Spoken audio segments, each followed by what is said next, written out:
Bonjour à toutes et à tous et bienvenue pour un nouvel épisode du podcast Sentez-vous bien, le podcast du GOL. Au mois de mai, c'est la campagne Maybe Less Sugar qui fait l'actualité santé dans le canton de Vaud en Suisse. Ce projet piloté par Diabète Vaud vise à sensibiliser le grand public sur notre consommation de sucre ajouté au quotidien. La campagne Maybe Less Sugar, déclinée en français par Doux mais moins sucré, a été présentée dès 2023 au GOL, dans les hôpitaux de Nyon et de Rolle. Sous l'impulsion du service diététique, cette campagne prend une ampleur plus importante dès cette année 2024. C'est pourquoi aujourd'hui j'ai le plaisir de recevoir Corinne Kell, qui est diététicienne à l'hôpital de Rolle. Bonjour Corinne. Bonjour. Est-ce que vous pouvez nous dire en quelques mots en quoi consiste la campagne Doux mais moins sucré et surtout à qui s'adresse-t-elle ? Alors la campagne, elle s'adresse à tout le monde. On peut trouver plein de trucs et astuces sur le site de Maybe Less Sugar pour apprendre à mieux contrôler sa consommation de sucre. Au sein du GOL, on a fait une campagne qui est spécifique pour le personnel de l'hôpital, mais tous les visiteurs et tous les patients peuvent bien sûr aussi en bénéficier. Et alors, pour revenir à la définition, qu'est-ce que c'est le sucre ajouté ? Alors les sucres ajoutés, c'est le sucre blanc ou complet, c'est aussi le miel, le sirop d'agave ou d'érable par exemple. C'est en fait les sucres qu'on va rajouter quand on cuisine ou une recette ou que le fabricant va rajouter dans les aliments, dans le processus donc industriel. Alors il ne s'agit pas des sucres ou glucides qui sont naturellement présents dans certains aliments comme les fruits ou le lait ou les farineux. On ne parle pas de cela. Donc si je me mets à table, en fait, dans quel type d'aliments je trouve le plus de sucre ajouté ? Alors en numéro 1, on va surtout trouver les boissons sucrées du commerce. Donc on pense bien sûr à tous les sodas, au thé froid et puis aussi aux boissons énergisantes et aussi des fois aux cocktails, on rajoute passablement de boissons sucrées dedans. Alors il y en a aussi dans les produits sucrés, bien sûr, on pense aux biscuits, aux bonbons, au chocolat, aux pâtisseries, mais aussi aux céréales de petit déjeuner industriels. Il y en a aussi dans les produits laitiers, par exemple les yogourts, dans tous les desserts lactés, dans les glaces. Donc en fait, c'est quelque chose qui est finalement très présent dans notre alimentation quotidienne. Alors l'OMS, elle recommande que l'apport en sucre ne dépasse pas 10% de l'apport énergétique total et même idéalement, on devrait plutôt ne pas dépasser 5%.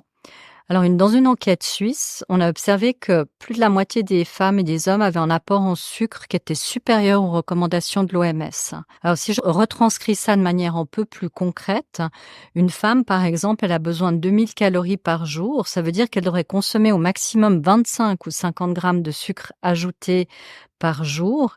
Et l'enquête suisse, donc, elle a montré qu'il y avait le plus souvent plus que 100 grammes.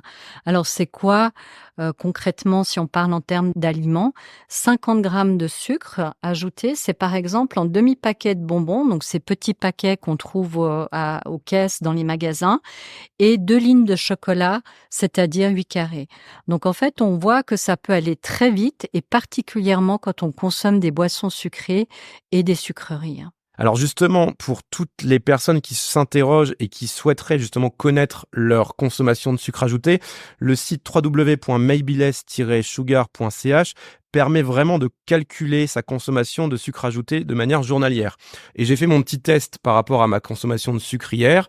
Donc au petit déjeuner, j'ai pris une viennoiserie avec un café, donc j'ai mis un sucre dans mon café. Le midi, j'ai pris un gâteau à la crème en pâtisserie, en dessert à la fin du repas. Alors l'après-midi, j'ai pris donc un soda également, je pense, et puis un yogourt le soir pour terminer ma journée. Donc une consommation somme toute normale pour moi sur une journée classique. Et en fait, en faisant le calcul sur le calculateur du site internet, j'arrive à un total de 70 grammes pour cette journée de consommation de sucre. Et donc en fait, je m'aperçois que c'est trop, c'est au-dessus de la recommandation donc que vous avez donnée du chiffre de 50 grammes fixé par l'OMS. Pour en revenir à l'objectif de la campagne, pourquoi est-ce un problème de consommer trop de sucre ajouté ? Alors les sucres, ils apportent principalement de l'énergie et pas tellement d'autres éléments nutritifs. En conséquence, on va les digérer très vite et on risque d'avoir faim aussi très rapidement. Alors le risque, c'est d'en reprendre, surtout que ces aliments, ils sont très disponibles partout parce qu'ils sont pratiques à manger. Par exemple, si vous mangez 2 mandarines, vous allez avoir quelque chose dans le ventre, il y a un volume, ça va tenir au ventre.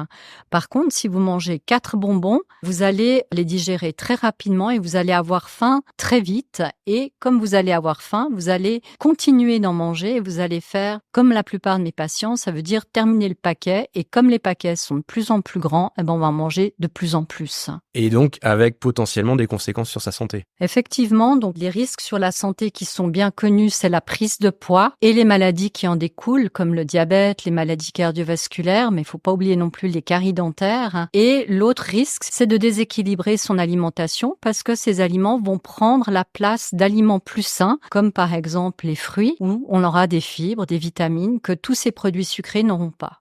Alors si on revient dans un cadre plus professionnel, quelle est la difficulté au travail en lien avec la consommation de sucre ? Alors, dans beaucoup d'entreprises, les produits sont souvent offerts et très disponibles et tout ça, ça fait grimper la tentation et leur consommation. En effet, les produits sucrés sont souvent donnés comme récompense. Les mentalités, il faudrait qu'elles changent. Il y a d'autres manières de se faire plaisir et c'est une des thématiques qu'on va aborder dans le cadre de cette campagne. C'est tout un changement général auprès de la population. Ma fille a été hospitalisée la semaine dernière. À la fin du séjour, j'ai ramené une boîte de chocolat au personnel soignant. Alors, c'est un réflexe qui est très courant. Et en fait, on se rend compte que depuis tout petit, on apprend aux enfants à les récompenser avec du sucre. Et partout, ce réflexe existe. Et en fait, l'idée, c'est de se questionner par rapport à ce réflexe et se dire qu'il y a peut-être d'autres choses qu'on peut offrir et qui font aussi plaisir.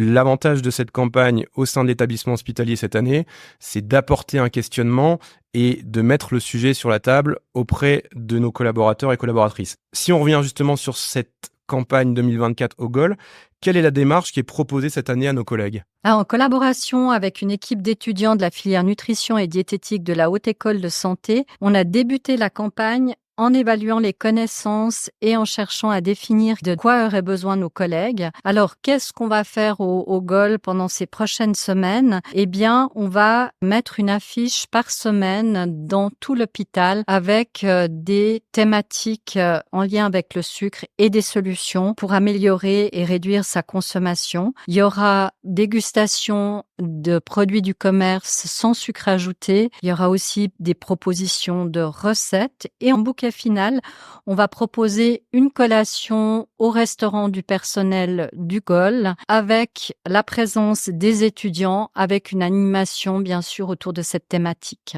Donc on va allier des informations avec des dégustations et vous montrer qu'on peut manger moins de sucre et se faire plaisir. Vous avez également associé d'autres services de l'hôpital à cette campagne ? Oui, c'est un grand travail d'équipe avec les étudiants de la filière nutrition et diététique, avec les partenaires de Maybe Less Sugar et au GOL. On a la participation bien sûr de la cuisine, du service de communication, tout ça avec le soutien de la direction. Un beau projet donc au GOL cette année, en rappelant bien que la notion la plus importante, c'est l'aspect informatif de cette campagne. Vous n'êtes pas non plus là pour culpabiliser chacun et chacune sur sa consommation de sucre. Oui, c'est vrai, il y a beaucoup de culpabilité autour de la consommation de sucre. L'idée, en fait, de ce projet, c'est plutôt de dire consommer du sucre, c'est normal, c'est un plaisir de la vie. Quand vous le faites, faites-le en le savourant, en prenant le temps, en évitant bien sûr les écrans, en évitant de faire autre chose. Et quand vous consommez du sucre en vitesse, en bougeant, en mangeant, debout, en regardant la télé, c'est ça qui nous dérange parce qu'on perd la maîtrise. Et là, on veut juste essayer de donner des trucs et astuces pour mieux gérer cette consommation de sucre. Eh bien, merci beaucoup à vous pour vos réponses et pour votre participation à cet épisode du podcast. Je rappelle donc le site officiel de la campagne www.maybeless-sugar.ch qui sera également mis en description de l'épisode. Merci à toutes et à tous d'être restés à l'écoute de notre podcast. On compte bien évidemment sur vos commentaires et partages pour le faire connaître autour de vous. Nous nous retrouverons au mois de juin pour un nouveau sujet santé d'actualité. Alors abonnez-vous bien pour être notifié de la parution du prochain épisode. Et d'ici là, sentez-vous bien!